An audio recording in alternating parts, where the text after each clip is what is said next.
Suddenly, Truman transforms into a superhero, bursting through the barriers, only to be overwhelmed by staff, feeling like a headless chicken on the way home. Utterly, he can't feel his wife's love.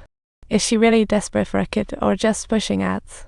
When Truman questions her, she starts promoting new cocoa water. Wait, what? Natural cocoa water flows from the mountains, but there are no tasty treats in sight. What are you talking about? Seriously, just stop. I've tried other cocoa waters, but this must be the best. Her sudden weird behavior makes Truman realize maybe she's part of the surveillance crew too. Truman keeps pressing his wife for the truth, grabs kitchenware in haste, but is subdued easily. What are you doing? It's just the two of them in the room, and yet she's calling for help. Talk about confirming Truman's suspicions. There's definitely someone pulling the strings.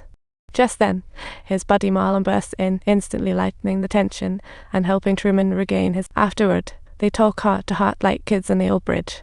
Having been each other's support for over 20 years, Truman spills all his weird recent experience. Marlon says he gets Truman, reminiscing about their happy childhood, calming him down while promising he'll always be the most trustworthy friend.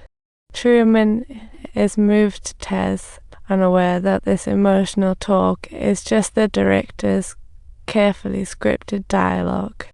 Seriously, come on. He swiftly senses Marlon's hesitation, suspecting he's also being deceived. If this continues, Truman will expose Eden Island's secrets, so the director brings his dad back to the set. The start of this chaos always links to his dad. A reunion ends the drama. Under the director's magical command, the camera flips around non-stop, a beautiful piano melody pushing the gathering to a climax, with tear-jerking lines and close-ups flow. Everyone's moved to tears by the scene, even the crew members. Meanwhile, Trudy in front of the TV is just heartbroken. This reunion is sure to put a halt to Truman's truth-seeking adventure. Finally, the host interviews the director actually lives on Eden Island too, only he's on the moon. The host praises the director's brilliant move of bringing Truman's dad back into the story. It not only calmed Truman's fears, but also satisfied the audience's emotions, though the director didn't expect it was all a desperate move. The actor was deeply dissatisfied with the plot and always sought ways to return and reunite with Truman. He tried ridiculous methods, was blocked by crew each time, and finally disguised as a homeless man to blend in. It triggers a chain of butterfly effects, prompting the decision to reintroduce Truman's dad to the script. After the interview, they open the phone lines. The first caller, Trudy. He slams director's manipulation for trampling Truman's life. Doesn't he feel guilty?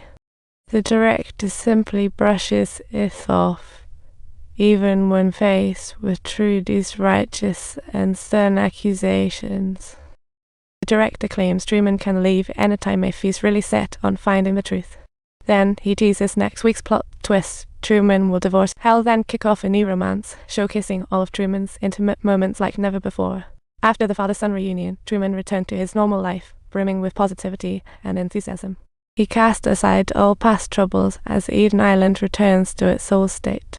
Sunshine spills into fragrant nostalgia, happy smiles dotting the streets, and the director's planned second spring arrives on cue. Truman's life seems to be on autopilot, until one day, his venture into the basement raises the director's eye. You could even hear him snoring loud and clear, but the director is still on edge. So, he asks his assistant to call Truman as a test. The phone keeps ringing unanswered, and the director's anxiety boils over. He checks the surveillance, finally spotting Truman's hand peeking out. Marlon arrives at Truman's house, spotting the ready snowman and the snores recording. Under the director's orders, Marlon opens the cupboard only to reveal a ladder and a hole to freedom. And just like that, the show running for 30 years finally goes off air for the first time. The behind-the-scenes crew get many caring messages, and the director quickly turns in the spotlight. Times L, AOD, Armenian as Cyrillic letter 4 BB, other paragraph or not sign off, or stroke at Cyrillic or stroke symbol 33A letter 2 BD, umlaut, then tilde Cyrillic letter 4 7 1 pound net sign 3 at Igrov C Cedilla Cyrillic letter 4 BB3 reverse, glottal step stroke IQ Cyrillic letter 4 B9 at Cyrillic S pound. To make the search easier, the director just raises the sun at midnight to talk about a jaw dropper.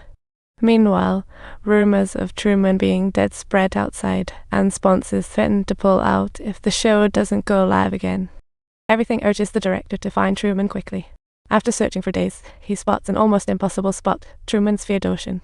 When the floating camera at the port rises, a lone sailboat appears, and the show resumes in a flash. It's Truman at the helm of a sailboat, heading toward the shores of freedom. His fear is slowly fading away. What drives him forward is a collage of Trudy's poster. It's clear he's always been rooting for Truman.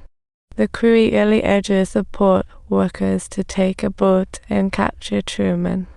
Unfortunately, they are only actors with no sailing skills. Truman must back up slightly. To save the day, the director triggers a weather program, unleashing stormy chaos upon Truman's sailboat. In an instant, the seas erupt, and Truman clings desperately to the sail to steady himself.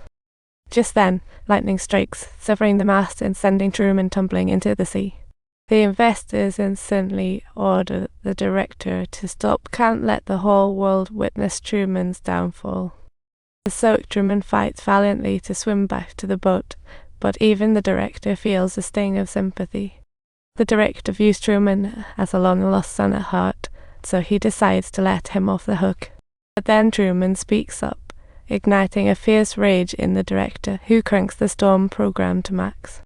Waves crash in one after another, rocking Truman side to side. Suddenly, he's overwhelmed by the power of nature, and his ship finally sinks. With the boat dragging him down, Truman loses consciousness, and only then does the director finally relent. Subscribe now. The movie and journey continue, promising more laughs and thoughts. Subscribe.